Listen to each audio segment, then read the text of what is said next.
Hello friends, मैं अंबिका कुमारी और आप देख रहे हैं लेट्स लर्न विथ अंबिका। कैसे हैं आप सभी? उम्मीद है बहुत अच्छे होंगे। तो हमारा प्रीवियस क्लास में एनसीईआरटी का क्लास 9 का चैप्टर नंबर 2 चल रहा था, जो कि अपने आप में बहुत बड़ा चैप्टर है, क्योंकि इसमें आपको पर्वत भी बताया जा रहा है, प्रायद्वीपीय पठार भी बताया जा रहा है, उत्तरी मैदान, द्वीप, ये सभी चीज़ें इसमें करवाए गए हैं। तो इसीलिए ये थोड़ा सा लंबा वीडियो हो जाता, तो हमने इसको 2 पार्ट में कवर किया है। तो हमने जो प्रीवियस क्लास में देखा उसमें हमने यहाँ पे हिमालय पर्वत के बारे में जाना अच्छे से। इसके बाद यहाँ पे कुछ भौगोलिक जो परिस्थितियाँ हैं इसको हमने देखा, जिसके अंदर हिमालय पर्वत पर हमने बात की।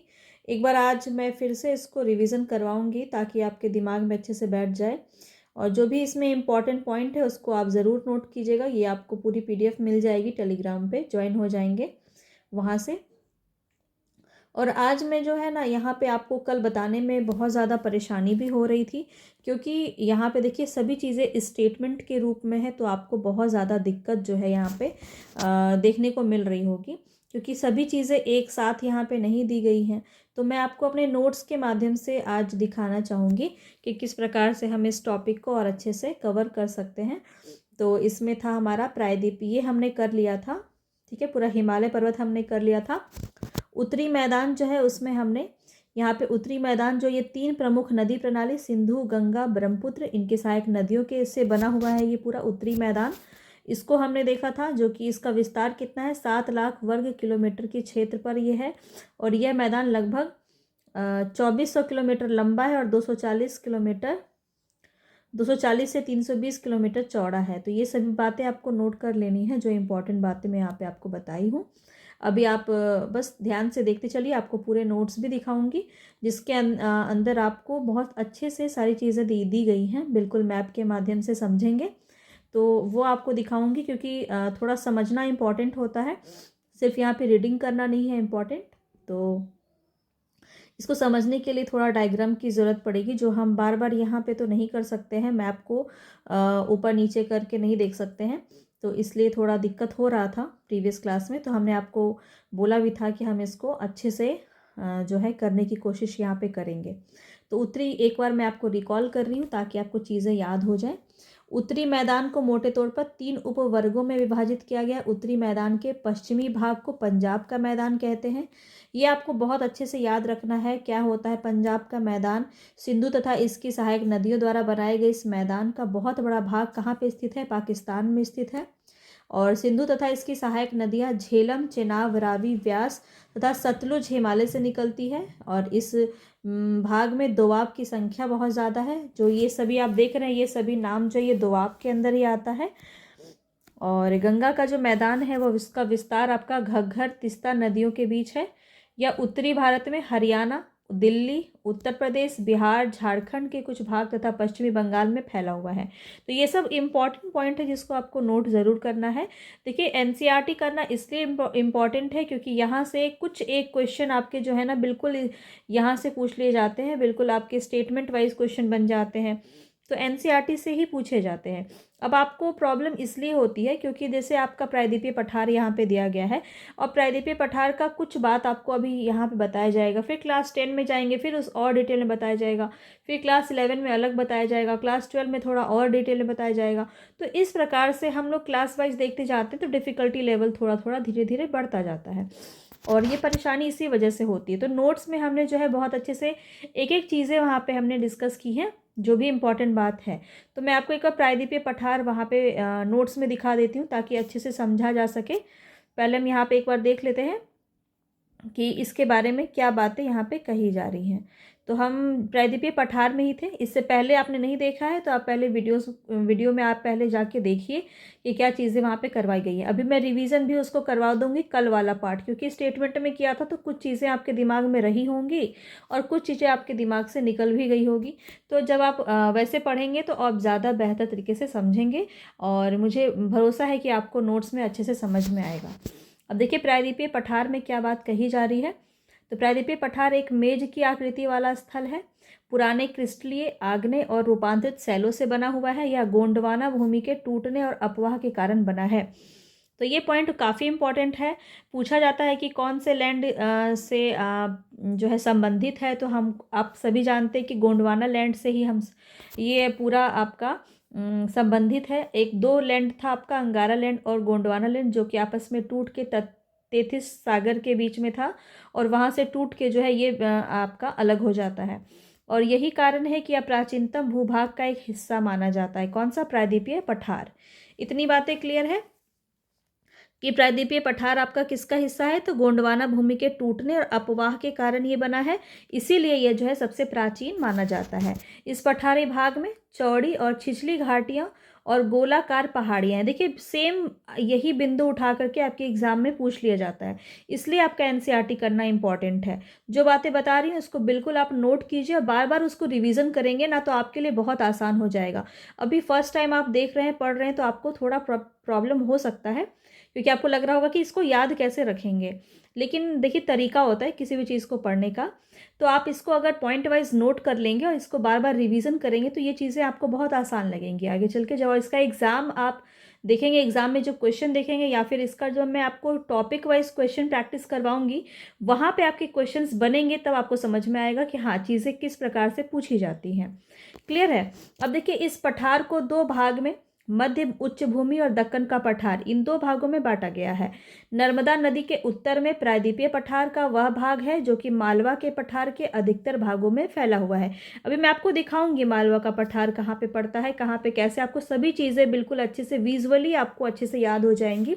बस वीडियो में अंत तक बने रहिएगा, चीज़ें एकदम क्लियर हो जाएगी। आपको आज नोट्स में सारी चीज़ें पढ़ाने वाली हूँ। पहले आप यहाँ पे एक एक लाइन देख लीजिए कि क्या इंपॉर्टेंट बातें यहाँ पे कही जा रही हैं, क्योंकि हम स्किप कुछ भी करना नहीं चाहते हैं।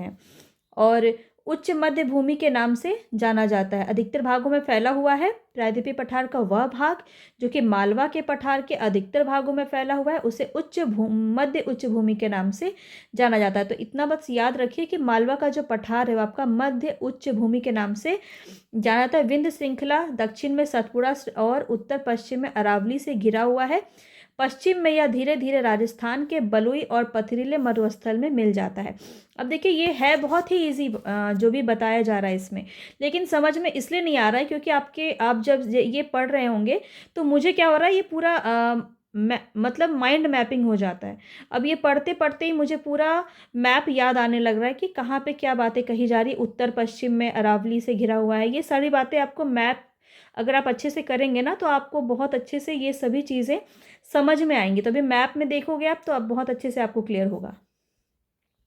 तो चीज़ें धीरे धीरे दिमाग में बैठती हैं। आप एक बार में सोचेंगे अगर कि पूरा कंप्लीट आपको एक बार में दिमाग में घुस जाएगा, तो ऐसा नहीं होता है, समय देना होता है। तो देखिए उत्तर पश्चिम में अरावली से घिरा हुआ है, पश्चिम में यह धीरे धीरे राजस्थान के बलुई और पथरीले मरुस्थल से मिल जाता है। इस क्षेत्र में बहने वाली नदियां कौन सी हैं? तो चंबल, सिंध, बेतवा, केन दक्षिण पश्चिम से उत्तर पूर्व की तरफ ये बहती है और इस प्रकार के वे इस क्षेत्र में ढाल को दर्शाती हैं। अब हम उच्च भूमि पश्चिम में चौड़ी एवं लेकिन पूर्व में संकीर्ण है।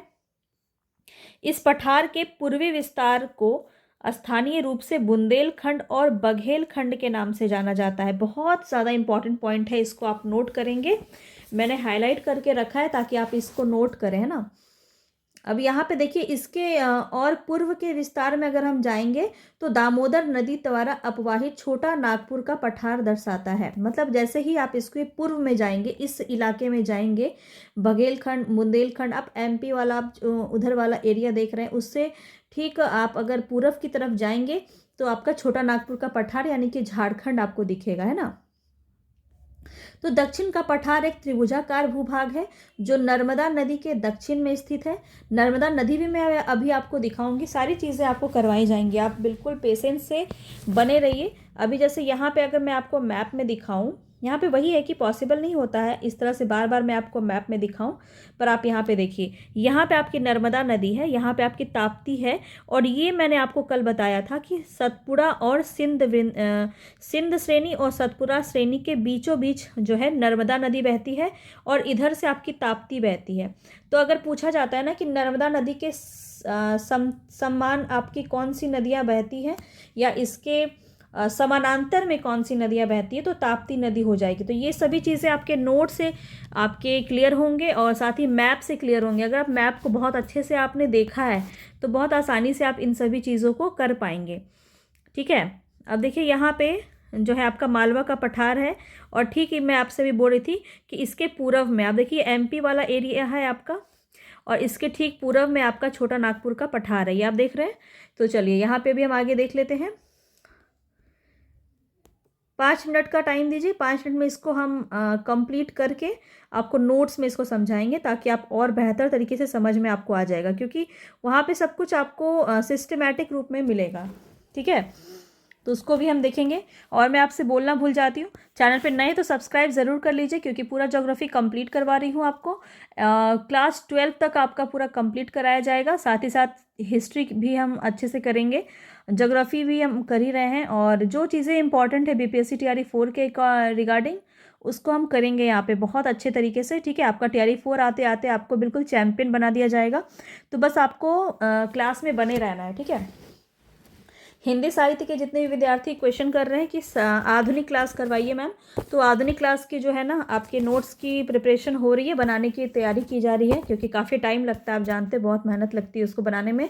तो अभी आपको हिंदी साहित्य के कुछ क्वेश्चंस करवाए जा रहे हैं, और प्रीवियस क्लासेस भी आपको दिए जा रहे हैं, ताकि आप उसको अच्छे से रिवीजन करते रहें। तो बस उसको करते रहिए। ठीक है, आपको रुकना नहीं है, रोज़ मैं आपको काम दे रही हूँ ना, उसको ज़रूर आप करते रहिए।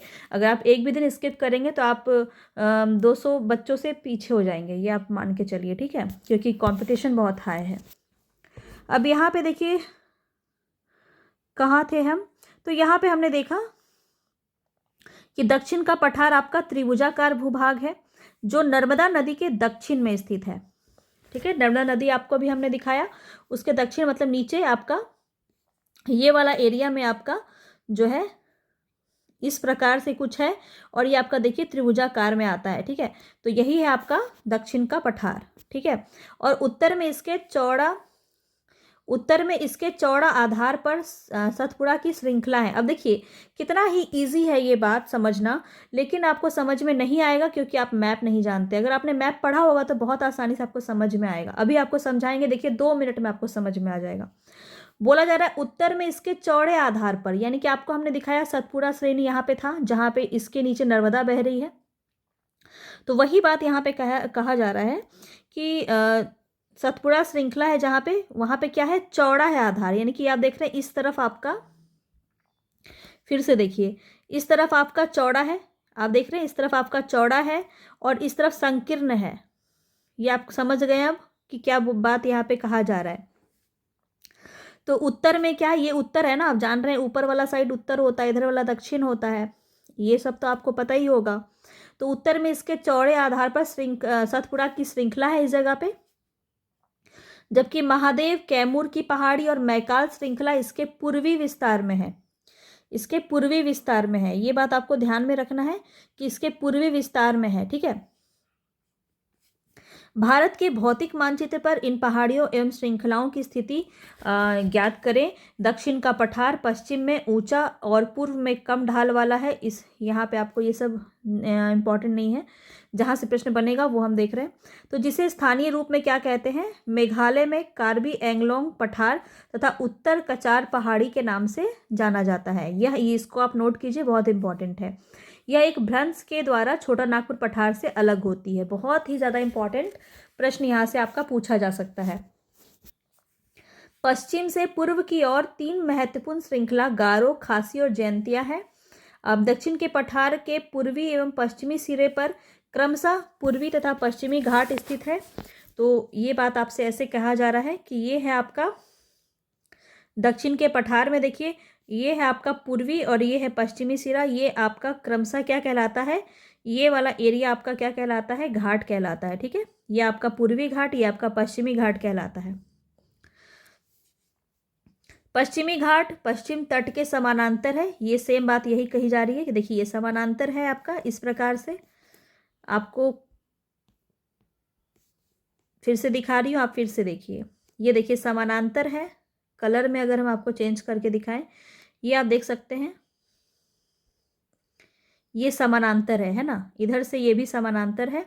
तो वही बात कही जा रही है, पश्चिमी घाट जो है पश्चिमी तट के समानांतर है, वे सतत हैं और केवल जो है यहाँ पे उन्हें केवल दर्रों के द्वारा ही पार किया जा सकता है।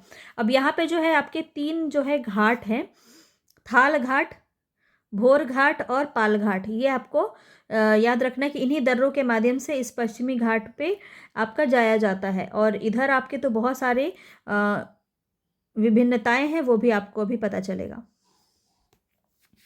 पश्चिमी घाट पूर्वी घाट की अपेक्षा ऊंची है, ये बात बहुत बार पूछी गई है आपके एग्जाम में, तो इसको आप बिल्कुल ध्यान में रखिए कि पश्चिमी घाट जो है ये पूर्वी घाट की अपेक्षा, मतलब ये जो पूर्वी घाट है, ठीक है, ये आपका पूर्वी घाट है, इसकी अपेक्षा ये ज़्यादा ऊंचा है, ये ज़्यादा क्या है, ऊंचा है। ठीक है, पूर्वी घाट के 600 मीटर की औसत ऊंचाई की तुलना में पश्चिमी घाट की ऊंचाई 900 से 1600 मीटर है। तो ये आपको ध्यान रखना है, ये इसकी औसत ऊंचाई कितनी बोली जा रही है, 600, और इसकी कितनी बोली जा रही है, 900 से 1600 मीटर यहाँ पे बोली जा रही है। पूर्वी घाट का विस्तार जो है वह महानदी घाटी, इस जगह पे आपका महानदी घाटी से दक्षिण में नीलगिरी तक है। मतलब यहाँ पे आपकी नीलगिरी पहाड़ी है, यहाँ पे केरल और तमिलनाडु से मिलता हुआ जो एक पहाड़ी है, इसका नाम है यहाँ पे नीलगिरी, इसका नाम है नीलगिरी। ठीक है, ये आपका कहाँ पे, इस पॉइंट पे आके मिलती है। तो ये कहाँ से कहाँ तक है, इतना दूर। ठीक है, ये पूरा जो टॉपिक है ना, ये पूरा मैप का ही टॉपिक है। क्या कहा जा रहा है, पूर्वी घाट का जो विस्तार है वो कहाँ से कहाँ तक है, तो महानदी की घाटी से दक्षिण में नीलगिरी तक, इतना दूर तक आपका पूर्वी घाटी है। ठीक है, बस यही कहा जा रहा है, आपको समझा रही हूँ जैसे जैसे, वैसे वैसे बस आप समझते चलिए। ये जैसे ही यहाँ पे एंड होता है, मैं आपको नोट्स में दिखाऊंगी इसको। ठीक है, तो आप बहुत ही आसानी से समझ जाएंगे, और हिमालय भी रिवाइज करवा दूंगी। तो यहाँ पे आपको जो है पूर्वी घाट का विस्तार हमने देख लिया। ठीक है, ये अनियमित है, और बंगाल की खाड़ी ये सतत भी नहीं है, मतलब ये कंटिन्यू नहीं है, क्योंकि यहाँ पे नदियाँ इसको काट देती है। यहाँ पे आने वाली जो नदियाँ जो बंगाल की खाड़ी में जाके गिरती हैं, ये नदियाँ क्या करती है, इसको काट देती है। यहाँ पे भी लिखा होगा, देख लेते हैं। तो कहाँ है, हाँ, पूर्वी घाट का विस्तार जो है वो सतत नहीं है, मतलब कंटिन्यू नहीं है, ये अनियमित है। ये बात आपको याद रखना है, पूर्वी घाट के बारे में कही जा रही है, और यहाँ पे पॉइंट बना के आप नोट कीजिएगा। ठीक है, पूर्वी घाट के नीचे तो अनियमित है, एवं बंगाल की खाड़ी से गिरने वाली नदियों ने इनको काट दिया है। देखिए, ये बात यहाँ पे कही जा रही है। पश्चिमी घाट में पर्वतीय वर्षा होती है।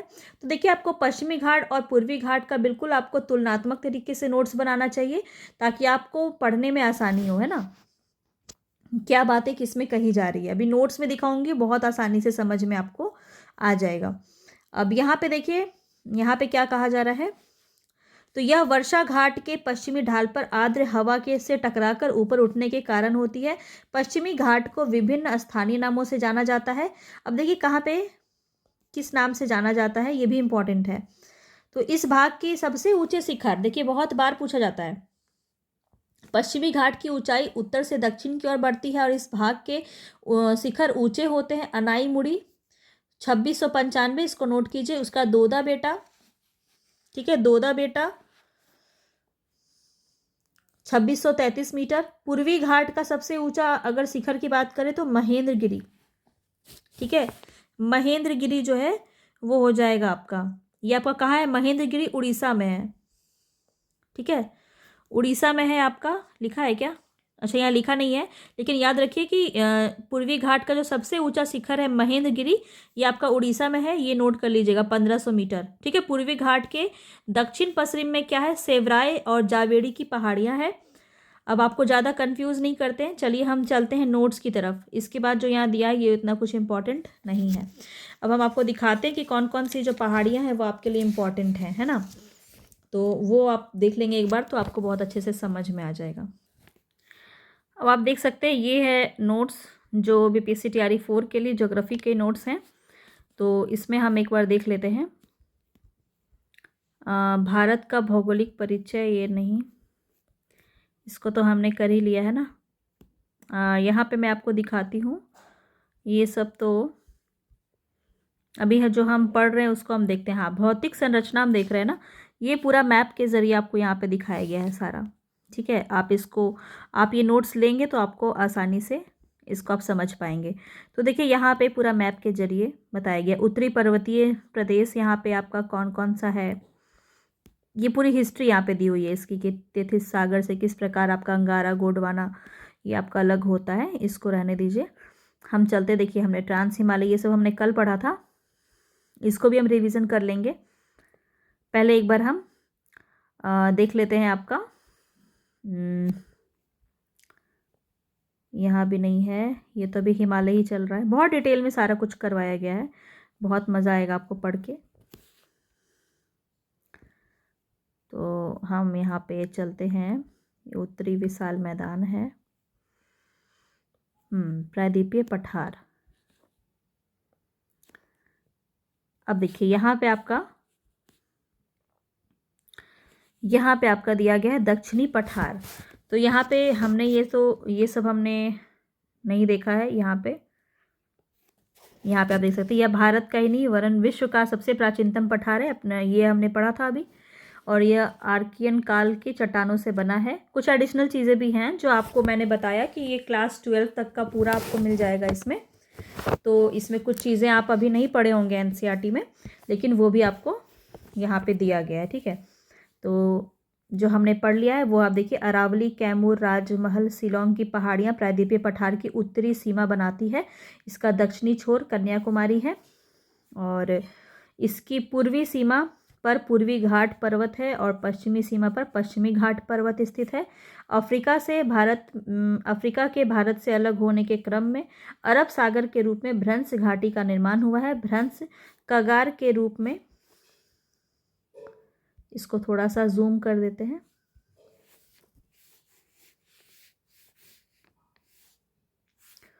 ओफो, 1 मिनट रुकिए। अब आपको अच्छे से दिख रहा होगा। तो यहाँ पे हम देखिए तो प्रायद्वीपीय पठार का विभाजन किस प्रकार से हुआ। अरावली पर्वत है मध्यवर्ती उच्च भूमि, जिसके अंदर हमने देखा था मालवा का पठार, बुंदेलखंड का पठार और विंध्य पर्वत का श्रेणी। उसका दक्कन पठार में आता है आपका दक्कन पठार, तेलंगाना पठार और मैसूर, जो यहाँ पे लिख करके भी हमने इसको डाला हुआ है। पूर्वी पठार, इसके अंदर आता है बघेलखंड, छत्तीसगढ़, दंडकारण्य पठार, छोटा नागपुर पठार और मेघालय का पठार। फिर पूर्वी घाट पर्वत है और पश्चिमी घाट पर्वत है। इसको इसी प्रकार से बांटा गया है। अब अरावली पर्वत हमने यहाँ पे सारा डे बाय डे इस प्रकार से हमने इसको किया हुआ है। ठीक है, पूरा एक एक आपको पठार यहाँ पे करवाया गया है और ये दिखाते हुए भी कराया गया है। आप यहाँ पे देख सकते हैं कि किस प्रकार से ये आपका बुंदेलखंड का पठार है, ये मालवा का है और ये बघेलखंड का पठार है। ये तीनों इसी प्रकार से आपका मिला हुआ है। और ये जो आप देख रहे हैं दक्कन का पठार है। ठीक है, दक्कन का पठार है ये आपका कुछ इस प्रकार से। और ये आपका छोटा नागपुर का पठार है, शिलोंग का पठार है। यही आपका प्रायद्वीपीय पठार के अंदर हमको पढ़ना है, दंडकारण्य पठार।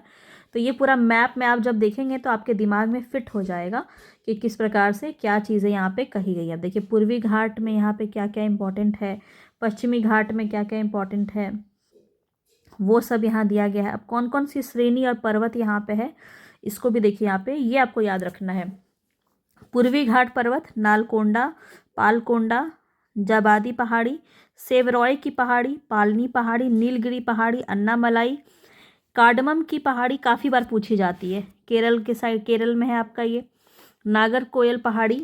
ठीक है, ये आपका पश्चिमी घाट है यहाँ पे। और ये चीज़ें आपको पूर्वी घाट के बारे में याद रखनी। ठीक है। तो इसी प्रकार से देखिए यहाँ पे जो भी है पूरा इम्पॉर्टेंट वो मैं आपको बता दे रही हूँ, क्योंकि बहुत डिटेल में यहाँ पे फिर दिया हुआ है ना। तो यहाँ पे देखिए नीलगिरी पर्वत चोटी यहाँ पे पूछा जाता है। तो ये आपको याद रखना है कि दक्षिण भारत के कुछ पर्वत और चोटियाँ हैं। अन्नामलाई, इलायची, पालनी, सेवरॉय, जवादी, पालकोंडा, वेलिकोंडा, नल्लामलाई, नगाड़ी पहाड़ी, पंचमलाई, सिरुमलाई। तो ये सब किस स्टेट में है ये भी आपको यहाँ पे दिया गया है। ठीक है, तो ये सभी चीज़ें हैं पूर्वी घाट के बारे में। पूर्वी घाट अभी अभी आपने इसको पढ़ा, तो आप इसको देखिए अब समझ पाएंगे यहाँ से कि ये पर्वत जो है पूर्वी समुद्र तटीय मैदान के समानांतर महानदी की घाटी से दक्षिण में नीलगिरी तक उत्तर पूर्व से दक्षिण पश्चिम दिशा में फैली हुई है। देखिए यही सेम चीज़ हमने पढ़ा था वहाँ पे भी, है ना।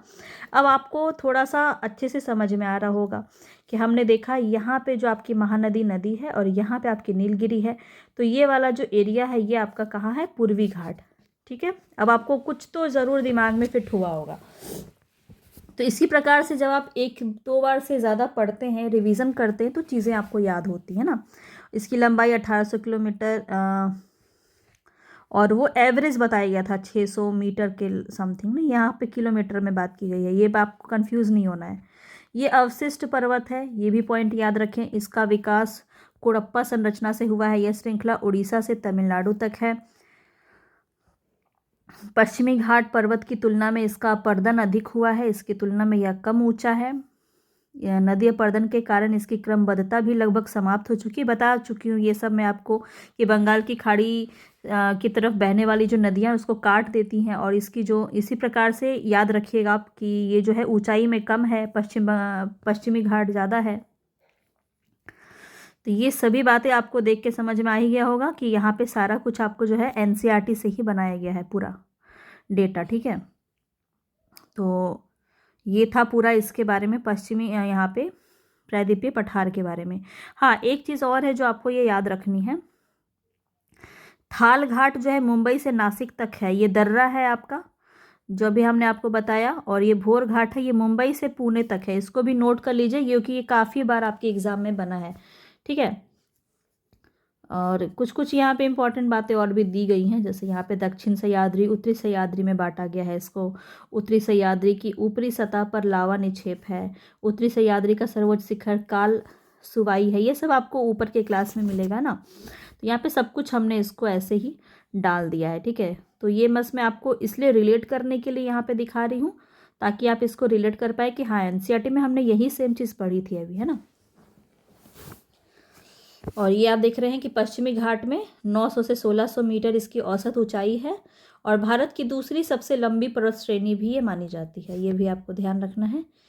तो ये सभी बातें जो हैं इसमें, अब यहाँ पे सारे पठार आपके दिए गए हैं। बघेलखंड का पठार क्या है, छत्तीसगढ़ दंडकारण्य पठार क्या है, छोटा नागपुर का पठार क्या है, इसमें कौन कौन सी नदियाँ प्रमुख हैं, तो ये सब चीज़ें आपको यहाँ पे दी गई हैं। दक्कन का पठार पूरा सारा कुछ, ठीक है। मालवा का पठार क्या है, तो ये जो है पूरा प्रायद्वीपीय पठार के अंदर आपका दिया गया। आई होप आपको समझ में आया होगा, और इसी प्रकार से जो है पूरा ये नोट्स आपका बनाया गया है। जो भी इम्पोर्टेंट पॉइंट्स है वो सब यहाँ पे आपको इंक्लूड किया गया है सारा कुछ। ठीक है, अब देखिए कुछ क्वेश्चंस बनते हैं। अब देखिए पश्चिमी ये आपका पूछा जाता है। फिर ये मैं आपको क्यों दिखा रही हूँ ना, क्योंकि ये काफ़ी इंपॉर्टेंट है, बार बार आता है आपके एग्जाम में। तो गुजरात का मैदान ये आपका गुजरात का तटवर्ती क्षेत्र होता है। कोंकण का मैदान किसे कहते हैं, दमन से गोवा के बीच का जो तटवर्ती क्षेत्र है, यहाँ पे जो आप आएंगे दक्षिण भारत में,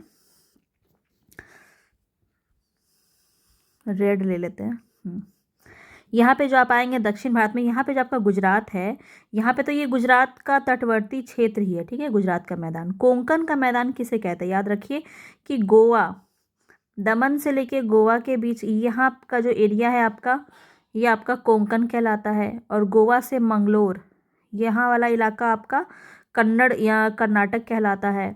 ठीक है, मलाबार किसे कहते हैं, तो मंगलोर से कन्याकुमारी के बीच की तटवर्ती क्षेत्र को हम क्या कहते हैं, तो मलाबार का मैदान कहते हैं। तो ये मैदान भी पश्चिम मैदान के नाम से बांटा हुआ है। पूर्वी तटीय मैदान क्या होता है, वो आपका यहाँ पे दिया गया है। फिर कि यह मैदान पूर्वी घाट एवं पश्चिमी तट के बीच स्वर्ण रेखा नदी से कन्याकुमारी तक फैला हुआ है। ठीक है, यह मैदान पश्चिमी तटीय मैदान की तुलना में अधिक चौड़ा है। इसका मुख्य कारण गोदावरी, कृष्णा, कावेरी जैसी नदियों का डेल्टा का निर्माण करना। ठीक है, कारण भी यहाँ पे दिया गया ताकि इस प्रकार के प्रश्न बने तो आप आसानी से कर सकें। पूर्वी तटीय मैदान में बंदरगाहों की संख्या पश्चिमी तटीय मैदान की अपेक्षा में कम है। इसे महानदी एवं गोदावरी नदियों के बीच उत्तरी सरकार तट, ये बहुत इंपॉर्टेंट है, स्टार मार्क कर रही हूँ, यहाँ से क्वेश्चन बहुत बार बना है। तो महानदी एवं गोदावरी नदियों के बीच उत्तरी सरकार तट तथा कृष्णा एवं कावेरी नदियों के बीच जो है इसको कोरोमंडल तट कहते हैं। ये मोस्ट इम्पॉर्टेंट है, ये दोनों बात आप नोट कर लीजिएगा, ठीक है। बाकी आप ये नोट्स लेंगे तो इसको बहुत आसानी से पढ़ सकते हैं सारा कुछ, ठीक है। यहाँ पे देखिए, अब पश्चिमी तटीय मैदान, पूर्वी तटीय मैदान तुलनात्मक तरीके से यहाँ पे दिया गया है, क्या इंपॉर्टेंट है। फिर यहाँ पे आपको देख लीजिए, पिक्चर के माध्यम से भी दिखाया गया है कि यहाँ पे आपका काठियावाड़ तट किस कहते हैं, इसी को, गुजरात वाला जो इलाका है, ठीक है। और कोंकण तट कहते हैं, देखिए, दमन से गोवा। और कन्नड़ तट कहते हैं गोवा से मंगलोर, और मंगलोर से कन्याकुमारी तक आपका है मलाबार तट, ठीक है। इधर आपका कोरोमंडल है, उत्तरी सरकार तट इसे कहते हैं। उत्कल तट किसे कहते हैं, ये सब आपका पूर्वी घाट है इधर साइड, इधर पश्चिमी घाट है। तो ये अब आप समझ गए होंगे आसानी से। तो इस प्रकार से क्वेश्चन बनते हैं। अब देखिए आगे, यहाँ पे भारत के द्वीप हैं, तो द्वीप के बारे में आपके जो जो इम्पोर्टेंट पॉइंट बनते हैं वो यहाँ पे दिए गए हैं। तो इसको तो अभी हम नहीं देखेंगे, ठीक है। ये जस्ट मैं आपको दिखा रही हूँ कि किस प्रकार से आपका है। अब ये पूरा आपका जो है भौतिक वाला आपका पूरा चैप्टर खत्म हो गया। यहाँ से आपका ड्रेनेज सिस्टम स्टार्ट हो रहा है, नदियों वाला, ठीक है, अपवाह तंत्र। तो पूरी नदियाँ यहाँ पे बहुत अच्छे से आपको बताई गई है सारा कुछ, ठीक है। तो ये जस्ट मैं आपको दिखा रही हूँ ताकि अगर आप लेना चाहें तो इसको आप ले सकते हैं। एक एक चीज़ बहुत अच्छे से यहाँ पे आपको बताया गया है। ये सारा आपको हर एक नदी के बारे में बताया गया है बहुत अच्छे से डिटेल में, और साथ ही साथ सारी नदियों को फिर से टेबल के माध्यम से भी दिखाया गया ताकि सिर्फ आपको याद करना रहे तो वो भी आप कर सकते हैं। तो ये था पूरा, इसमें आपका जो इम्पोर्टेंट पॉइंट था वो हमने देख लिया। और ये नोट्स आप लेना चाहते हैं तो मैं आपको बता देती हूँ, आपको 7992287750 इस नंबर पे आपको मुझे व्हाट्सएप पे मैसेज करना है, और यहाँ से आप ले सकते हैं। सिर्फ अगर ज्योग्राफी की ही नोट्स आपको चाहिए तो 199 रुपीज़ में आप सिर्फ ज्योग्राफी की नोट्स ले सकते हैं, ठीक है। और पूरा हिस्ट्री, ज्योग्राफी, पॉलिटी सब चाहिए तो आप सिर्फ 399 रुपीज़ में ले सकते हैं। और ज़रूरत के हिसाब से डिस्काउंट चलता है, तो वो सब हम देख लेंगे बाद में।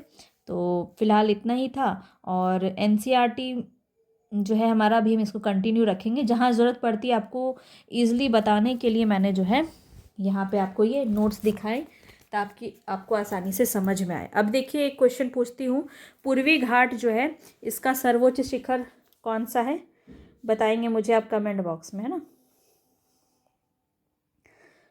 कमेंट बॉक्स में बताएंगे मुझे। और एनसीईआरटी में कुछ इंपॉर्टेंट और होगा तो मैं आपको भी यहाँ पे लेके चलती हूँ एनसीईआरटी में सीधा। अच्छा, उससे पहले आपको एक बार हिमालय वाला भी मैं करवा देती हूँ, क्योंकि आपको कल कन्फ्यूज़न हुआ होगा प्रीवियस क्लास में।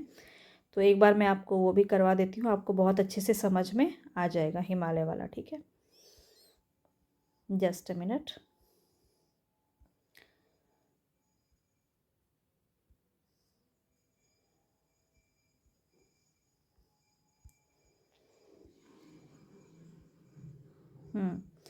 तो देखिए ये है आपका हिमालय वाला चैप्टर, जो कि यहाँ पे आपको एक जगह पे दे दिया गया है सारा कुछ, सारा डेटा आपको एक जगह मिल जाएगा। तो यहाँ पे आप इसको देख सकते हैं, देखिए।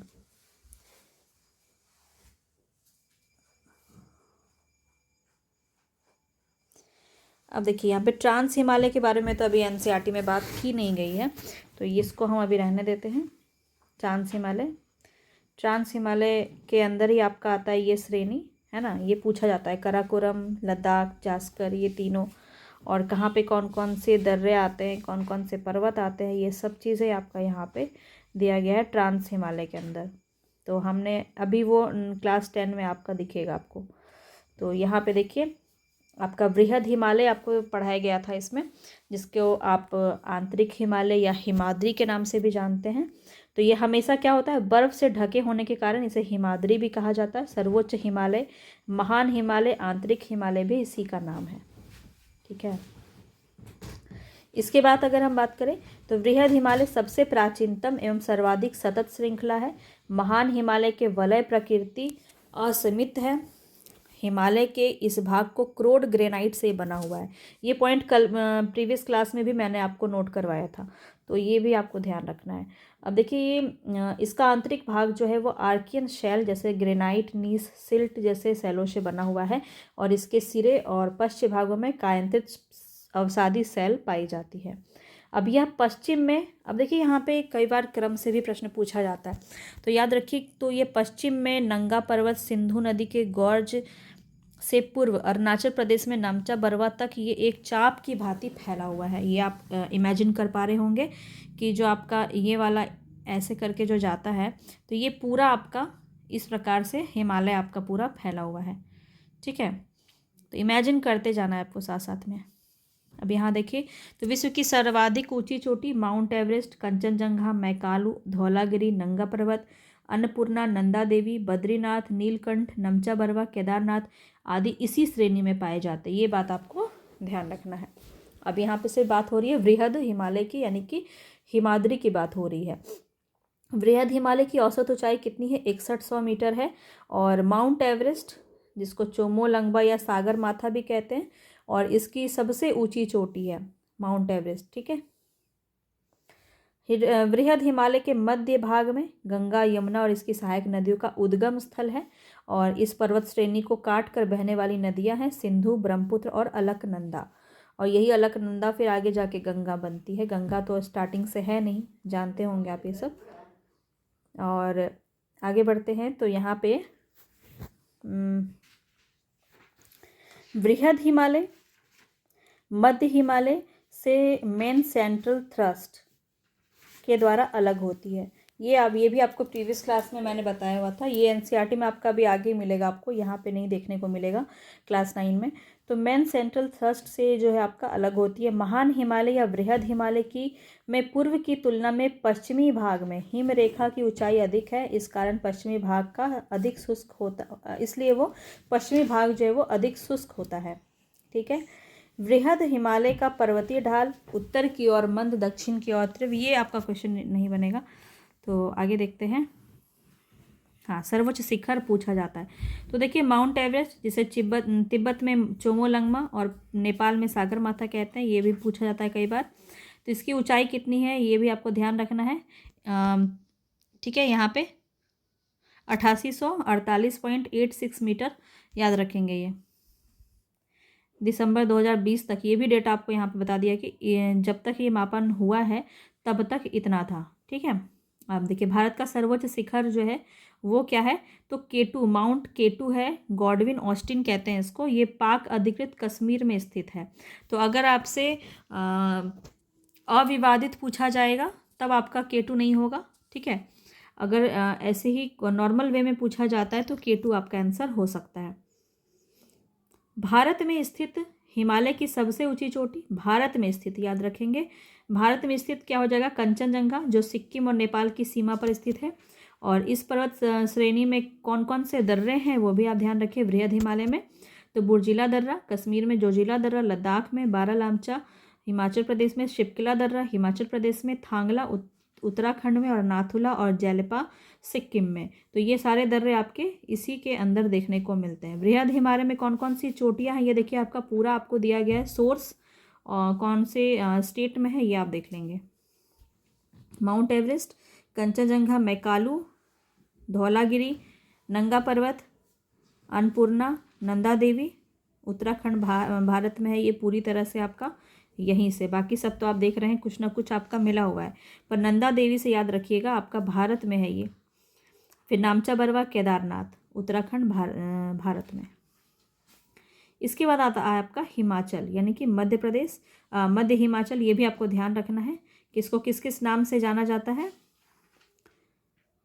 मुख्य हिमालय, बृहद हिमालय, लघु हिमालय याद रखिएगा। ठीक है, और ये पर्वत प्री कैम्ब्रियन तथा पैलियोजोइक चट्टानों से बने हैं। पीर पंजाल श्रेणी में इसका पश्चिमी विस्तार है और इसकी चौड़ाई 80 से 100 किलोमीटर के बीच है। इसकी ऊंचाई 3700 से 4500 मीटर के बीच है। और यह हिमालय जो है उबड़ खाबड़ है, रफ है, और यह हिमालय प्रायः शांत है विवर्तीय दृष्टि से, क्योंकि यहाँ के प्लेट्स ज़्यादा आपको के न्यूज़ नहीं है यहाँ पे ज़्यादा उबड़ खाबड़ है ये इस प्रकार से। और लघु हिमालय तथा शिवालिक श्रेणी के मध्य भारत के प्रसिद्ध स्वास्थ्यवर्धक स्थान, यानी कि शिमला, धौलाधर श्रेणी में स्थित है शिमला। और यहीं पे आपको जो है पूछा जाता है कई बार कि पर्यटन के लिए कौन सा जो है हिमालय आपका प्रसिद्ध है, तो याद रखिएगा मध्य हिमालय या हिमाचल आपको देखने को मिलेगा ऑप्शन में ज़्यादातर। इसके अंदर कौन कौन सा है, तो ये आपका काफ़ी बार नैनीताल पूछा जाता है, मसूरी, चक्राता, रानीखेत भी काफ़ी बार पूछा गया है, दार्जिलिंग भी पूछा गया है, तो याद रखिए ये सब इसी के अंदर आएगा। महान या बृहद हिमालय या लघु हिमालय के मध्य कश्मीर घाटी, लाहौल स्पीति, कुल्लू घाटी, कांगड़ा घाटी और काठमांडू घाटी, ये सभी घाटियाँ यहाँ पे पाई जाती हैं। और मध्य हिमालय तथा शिवालिक हिमालय के बीच जो बाउंड्री है, अभी आपने ऊपर पढ़ा, बताएंगे मुझे कि वो कौन सी बाउंड्री है जो अलग करती है, क्या किस नाम से जाना जाता है, ताकि मुझे पता चले कितना अटेंशन आप दे रहे हैं क्लास में ना। तो हिमाद्री और मध्य हिमालय के बीच में कौन सी बाउंड्री है, और यहाँ पे देखिए मध्य हिमालय और शिवालिक के बीच में मेन बाउंड्री फॉल्ट पाया जाता है। लघु हिमालय के अंतर्गत कौन सी श्रेणियाँ हैं, पीर पंजाल श्रेणी, ये आपका स्टार मार्क कर रही हूँ, बहुत इंपॉर्टेंट है, इसको याद रखिए, सीधा सीधा यहाँ से क्वेश्चन आपका पूछा गया है कई बार। नागटिब्बा, मसूरी श्रेणी, धौलाधर और महाभारत, महाभारत पूछा जाता है कई बार, पीर पंजाल पूछा जाता है कई बार, ठीक है, तो याद रखिएगा ये इसी के अंदर आता है। अब बताया था यहाँ पे बहुत सारे मर्ग आपके पाए जाते हैं, जो लघु हिमालय की ढाल पर छोटे छोटे घास के मैदान पाए जाते हैं, कश्मीर में इसको मर्ग कहते हैं, ये सब बताए थे हम पिछले क्लास में ही आपको, सोनमर्ग, गुलमर्ग, है ना। ऐसे ही बुग्याल या प्यार पाया जाता है, जो लघु हिमालय के ढालों पर पाए जाने वाले छोटे छोटे घास के मैदान है। उत्तराखंड में क्या कहते हैं उसको, बुग्याल या प्यार कहते हैं। कश्मीर में क्या कहते हैं, मर्ग कहते हैं, ये पूछा जाता है। दून या दुआर, शिवालिक या लघु हिमालय के बीच पाए जाने वाली समतल घाटियाँ या मैदान जो है उनको दून कहते हैं, जैसे देहरादून, हरिद्वार द्वार या दून के नाम से जानते हैं। और करेवा, करेवा क्या है, तो पश्चिम घाटी में हिमोड निक्षेप द्वारा निर्मित संरचना को करेवा कहते हैं। यह केसर की खेती के लिए अत्यधिक प्रसिद्ध है। तो ये सभी बातें थी जो आपके मध्य हिमालय के लिए इम्पोर्टेंट थी। और शिवालिक यहाँ पे आपका दिया है, तो ये सबसे बाहरी श्रेणी है, नवीनतम श्रेणी है, याद रखेंगे। इसका निर्माण मध्य मायोसीन से निम्न प्लास, ये आपको याद रखना है, सिर्फ इतना, सेनेजोइक युग माना जाता है, युग में इसका जन्म माना जाता है, निर्माण, ठीक है। शिवालिक श्रेणी लघु हिमालय के दक्षिण में अवस्थित है, ये तो आप जान ही रहे हैं कि पहले आपका हिमाद्री है, फिर आपका मध्य हिमालय है, फिर आपका शिवालिक है, और सबसे ऊपर है आपका ट्रांस हिमालय, है ना। ये इसके दक्षिण में है, ये इसके दक्षिण में है, ये इसके दक्षिण में है, ठीक है।